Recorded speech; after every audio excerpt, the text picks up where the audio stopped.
Le cercueil d'Élisabeth II est arrivé au palais d'Holyrood à Édimbourg ce dimanche 11 septembre et a ensuite été placé dans la salle du trône. Dans cette magnifique pièce, le personnel du palais a l'occasion de lui rendre un dernier hommage. Le corbillard transportant la dépouille de la reine Élisabeth II, décédée jeudi à l'âge de 96 ans, est arrivé ce dimanche 11 septembre au palais d'Holyrood, résidence officielle des monarques britanniques à Édimbourg.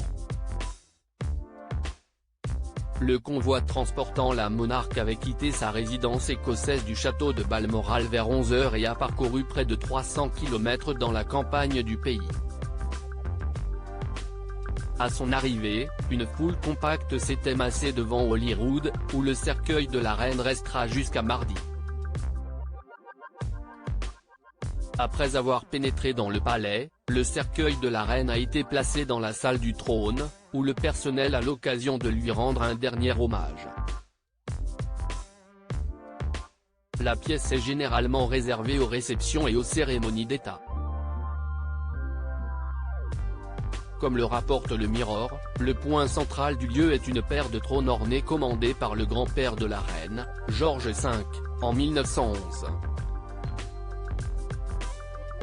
La pièce est également recouverte d'un tapis rouge, des chandeliers dorés se trouvent au plafond, et plusieurs portraits sont accrochés au mur. Élisabeth II organisait des garden parties dans le palais d'Holyrood. Le palais d'Holyrood, situé au cœur d'Édimbourg, est la résidence officielle de la famille royale dans la capitale écossaise, alors que Balmoral est une résidence privée.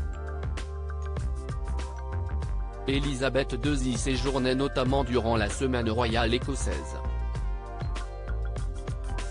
Lors de cette semaine, qui se déroule généralement entre la fin du mois de juin et le début du mois de juillet, comme le rapporte le site officiel de la famille royale, le monarque visite plusieurs régions d'Écosse et organise divers événements au palais d'Holyrood. La reine profitait aussi de cette semaine pour organiser une garden party de plusieurs milliers d'invités à Holyrood House. Le reste de l'année, le palais est ouvert au public et peut se visiter. Après son passage au palais, la dépouille de la reine sera portée en procession par le Royal Mile, l'artère principale de la capitale écossaise, jusqu'à la cathédrale Saint-Gilles où se tiendra un service religieux. Un événement qui se déroulera en présence de la famille royale. Le cercueil d'Élisabeth II sera ensuite conduit, a priori en avion, vers Londres. Les funérailles auront ensuite lieu ce lundi 19 septembre à l'abbaye de Westminster. Le roi Charles III a déclaré un jour férié au Royaume-Uni pour l'occasion.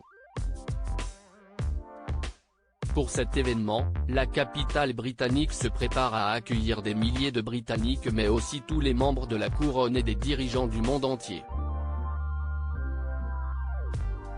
Si Vladimir Poutine a d'ores et déjà annoncé qu'il ne s'y rendrait pas, Joe Biden, Emmanuel Macron mais aussi l'empereur Naruhito feront le déplacement pour honorer une dernière fois la mémoire d'Élisabeth II.